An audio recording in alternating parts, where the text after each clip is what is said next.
In the thick of summer 1996, the city of Baton Rouge, Louisiana, seemed to hum with the relentless pulse of Southern tradition. The air was hot and thick with humidity, and the streets lined with moss-covered oak trees seemed to be cloaked in a constant haze. But nestled within this steamy backdrop stood the quiet, tightly knit community of Kingswood, a neighborhood where faith and family held unwavering sway. At the center of this community was Pastor Charles Ellis, a man who had spent nearly 20 years building a reputation as an exemplary figure of Christian virtue. At 47, Pastor Ellis was a respected leader at Kingswood Baptist Church, a sprawling building with tall stained-glass windows that framed the congregation in soft light each Sunday. He had become the spiritual father to hundreds in the congregation, his sermons powerful and stirring, often bringing tears to the eyes of those who listened. His presence in the pulpit was commanding, and to many he was a man of unwavering faith and deep integrity. Only 5% of those who watch my videos are subscribed. Please don't forget to subscribe if you enjoy my content. This helps me a lot. Enjoy the video. Outside of the church, Pastor Ellis lived with his wife Rebecca, a woman who shared his vision of a life rooted in faith, and their 2 teenage children, who were growing up under the watchful eyes of their parents and the community. They were the picture of family perfection. Charles, the devoted pastor, Rebecca, the ever-gracious wife and mother, and their children who were admired for their good behavior and exemplary manners. To the people of Kingswood, the Ellis family was the embodiment of Christian values, and their lives seemed blessed. However, behind the perfection of the family facade, Pastor Ellis was increasingly unsettled. His position as a leader, though highly respected, began to wear on him. The constant demands of the ministry, the endless expectations of his congregation, and the weight of being an icon of moral authority were beginning to chip away at him in ways he hadn't anticipated. Despite his outward confidence and unshakable faith, the pastor found himself struggling with a sense of emptiness, a longing for something more, something that would spark the passion he had lost over the years. It was during this period of personal turmoil that Jason Walters came into his life. Jason, a 24-year-old college student who had recently relocated to Baton Rouge to attend Louisiana State University, began attending Kingswood Baptist. He was tall, strikingly handsome, with a charismatic energy that quickly drew the attention of those around him, including Pastor Ellis. Jason was an eager young man, passionate about his faith, and keen to become involved in the church's activities. His enthusiasm was infectious, and it didn't take long before he was spending hours volunteering in various capacities, from organizing church events to helping with youth ministry. For Pastor Ellis, Jason's presence was a welcome distraction. The young man's questions about Scripture, his youthful vigor, and his easy laughter brought a refreshing energy to the church. Jason's willingness to seek out Pastor Ellis after services for advice on his spiritual journey quickly evolved into long, private conversations, often lasting for hours. What began as simple pastoral guidance soon grew into something deeper. Jason began confiding in the pastor about his struggles with his past, his uncertainty about his future, and his complicated relationships with family and friends. In return, Pastor Ellis, who had always been the one to offer counsel, began revealing his own internal battles, his doubts about his ministry, and the burdens of his position. Jason thought everyone felt the same way he did, bereaved alone. At first, their connection seemed like nothing more than a genuine mentor-mentee relationship, the kind that Pastor Ellis had cultivated with many young people in the church. But soon, there was a subtle shift, a lingering glance here, an accidental touch there. Pastor Ellis began to notice how Jason's presence seemed to awaken something within him, something he had long buried. He found himself anticipating their conversations, looking forward to the moments when Jason would knock on his office door, eager for his guidance. But as their relationship deepened, so too did the confusion and the guilt. Pastor Ellis was a married man, a father, and the respected leader of his church. The thought of betraying his family, his congregation, and everything he stood for tormented him. Yet, when Jason was around, he couldn't help but feel a pull toward him, a draw he couldn't explain away. The young man's attention, his laughter, and the subtle ways he would lean into the pastor when they talked, These things began to unravel the control Charles had carefully maintained over his emotions. It wasn't long before the attraction between them became undeniable. Jason, too, seemed to be drawn to the pastor. He admired Charles, not just for his knowledge and wisdom, but for the strength and authority he exuded. Yet beneath that admiration, Jason sensed a vulnerability in the pastor, a crack in the perfect image he projected. It was this vulnerability that attracted him, and he found himself longing for something more than just spiritual guidance from the man who had become his mentor. Their meetings became more frequent, more intimate. What began as conversations in Pastor Ellis's office extended into long walks around the church grounds or late-night drives through the quiet streets of Baton Rouge. It was during these moments that the emotional and physical tension between them began to build. The touches became longer, the glances more lingering. Both men fought against the growing intensity of their feelings, but neither could resist it for long. The affair, if it could even be called that yet, began in earnest in the fall of 1996. They met late one evening at an old park on the outskirts of Baton Rouge, a secluded area rarely visited by anyone, even on the weekends. The city lights could be seen in the distance, but the park itself was cloaked in shadows. Here, away from prying eyes, Pastor Ellis allowed himself to take the first step he had been too afraid to take before. As Jason stepped close to him, the words they had spoken so many times felt inadequate now. There was only the moment, the undeniable chemistry, and the need for something more. The embrace they shared that night was an expression of pent-up desire that neither man had been able to ignore. For Pastor Ellis, it was a moment of both exhilaration and horror. He had crossed a line he could never uncross, and in that instant, he felt both liberated and terrified. Jason, too, was aware of the gravity of their actions, but in that moment, he felt alive in a way he had never experienced. They spent the night together, their connection transforming into something physical, something illicit, that could unravel both of their lives if it were ever discovered. The days following that first encounter were filled with a mixture of guilt, longing, and an overwhelming sense of inevitability. Their meetings became more frequent, more daring. They found new places to meet, hidden corners of Baton Rouge, out-of-the-way motels, and remote spots along the riverbank where they could be alone.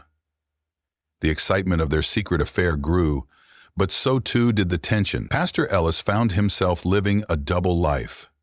By day, he stood in the pulpit, preaching the very values he was now betraying. By night, he sought out Jason, unable to stay away, consumed by the passion and the guilt that plagued him. But as their affair continued, Pastor Ellis began to feel the weight of his choices. His once confident sermons became tinged with uncertainty, and the sense of peace he had once felt in his family life began to erode. Rebecca, his wife, began to notice the subtle changes in him.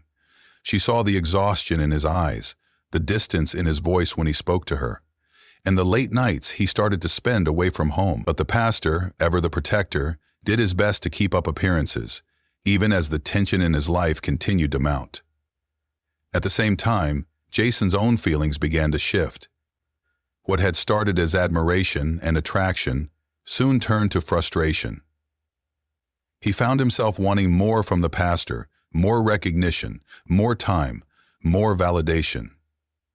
The secrecy of their relationship was exciting at first, but it was wearing thin. Jason had become disillusioned with the idea that he was merely a secret in Pastor Ellis's life, hidden away from the world. One evening, Jason confronted Pastor Ellis after one of their late-night meetings. The confrontation was heated, raw with emotion. Jason demanded that the pastor either publicly acknowledge their relationship or be prepared to face the consequences. The ultimatum hung in the air between them, and for a moment, Charles Ellis felt his world crack open. He had spent years building a life of faith and integrity, but now, it was all at risk. The pressure mounted on both men. What had once been a thrilling secret was now a dangerous game. As fall turned into winter, Pastor Ellis found himself on the precipice of a decision that would alter the course of his life forever. Would he come clean and risk everything, his family, his church, his reputation? Or would he attempt to keep the affair hidden at any cost? As the new year of 1997 approached, both men knew that the reckoning was inevitable. The truth, no matter how carefully concealed, would eventually come to light, and when it did, the consequences would be far-reaching. The question was no longer if it would happen, but when. And neither Pastor Ellis nor Jason Walters was prepared for the storm that was about to unfold. The tension between Pastor Ellis and Jason grew unbearable in the final days of December 1996. Jason, growing more desperate and increasingly vocal about his desires, pushed harder for a resolution. He wanted the world to know about their relationship, wanted to be free from the secrecy that bound them. The guilt that gnawed at Pastor Ellis was becoming overwhelming, but so too was the desire for Jason's approval and validation. Pastor Ellis found himself at a crossroads. His family, his ministry, and his reputation all hung in the balance. But the young man's demands tugged at something deep within him. The affair had once felt like a brief escape, a fleeting moment of passion in an otherwise rigid life. But now, it had become a dangerous obsession, a trap he couldn't escape. On the evening of New Year's Eve, Jason's confrontation with Pastor Ellis had reached its peak. He was insistent, his anger and frustration mounting, as he demanded answers from the man who had both given him guidance and turned his world upside down.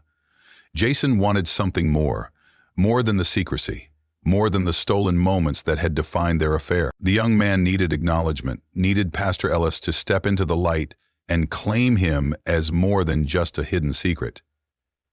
But Pastor Ellis, exhausted and torn, couldn't bring himself to make that leap. The thought of losing everything, his wife, his children, his congregation, was more than he could bear. In a fit of panic, he told Jason that they could no longer continue their relationship. It was over. Jason, his face contorted with rage and hurt, refused to accept the decision, shouting, pleading for Pastor Ellis to reconsider. But the pastor was resolute, unable to face the consequences of his actions any longer.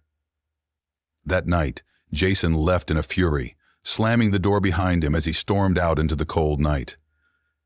Pastor Ellis watched him go, a sense of finality settling over him, the weight of his decision suffocating him in the quiet aftermath. The following days were a blur of guilt, confusion, and regret for Pastor Ellis. He couldn't shake the image of Jason's face, the desperation in his eyes. He tried to focus on his family, on the preparations for the New Year service at Kingswood, but his mind kept drifting back to the young man he had betrayed. Then, on the morning of January 4th, 1997, the news came. Jason Walters was dead. It was a phone call that Pastor Ellis would never forget. The local police had found Jason's body near a secluded stretch of road on the outskirts of Baton Rouge. His car was abandoned nearby, the doors left wide open. There were no signs of struggle, no obvious cause of death. At first, the police had speculated it might have been an accident, but the discovery of a small crumpled note in Jason's hand left them with more questions than answers. The note read simply, "You never loved me." The message was chilling. It spoke of a pain too deep to understand, a wound so raw that it couldn't be healed. Jason, in his final moments, had seemed to feel the weight of betrayal too heavily to bear. The police launched an investigation, but there were no leads. No one could explain what had happened in the hours before Jason's death, and with no obvious signs of foul play, the case remained open but stagnant. Some speculated that it was a suicide, others that it had been a tragic accident, but no one truly knew. The town of Baton Rouge, a place where secrets ran deep, could only guess at the truth. For Pastor Ellis, the news was a devastating blow. His heart sank as he read the reports, the image of Jason's lifeless body flashing in his mind. The guilt he felt was suffocating, but there was no one to talk to, no one who would understand. He knew the truth deep down. He had driven Jason to this, had pushed him away, had broken him in ways that couldn't be undone. And now the young man was gone, leaving behind only the painful remnants of a love that could never be. Pastor Ellis tried to move on, to continue his ministry, to salvage what was left of his family. But the shadow of Jason's death lingered over him, a constant reminder of the life he had destroyed. Every sermon he preached, every prayer he said, felt hollow, as if the walls of the church itself had become a prison. The community, unaware of the true nature of Pastor Ellis's connection to the deceased, mourned for the young man, but they also looked to their pastor for guidance. Rebecca, his wife, began to notice the changes in him more and more. The man she had married was no longer the same. There was a distance in his eyes, a coldness to his demeanor that she couldn't explain. But she didn't know the full story. She didn't know about Jason Walters, about the affair that had nearly ruined their family. All she knew was that something had shattered her husband from the inside out. Months passed, but the memory of Jason's death never left Pastor Ellis. It haunted him in his dreams, in the quiet moments of reflection when he thought no one was watching. Every time he stood before his congregation, every time he preached about love and redemption, he was reminded of the lies he had told, the love he had betrayed. Jason Walters had been a bright, passionate young man, full of life and promise. And now, in the wake of his death, Pastor Ellis found himself grappling with the question that would torment him for the rest of his days. Could he have saved Jason? Could he have loved him differently? In the end, Pastor Ellis never fully recovered. The guilt consumed him, and the community he had once led began to unravel, as whispers of scandal and deceit crept through the church halls. Kingswood Baptist was never the same, and neither was Pastor Ellis. The young man he had once mentored, the man he had betrayed, was gone, and with him, any hope of redemption for the pastor who had failed him. As the years passed, the memory of Jason Walters faded in the minds of most, but for Pastor Ellis, it would live on forever. An unspoken truth, a haunting reminder of the love that was lost, and the young man who was gone far too soon.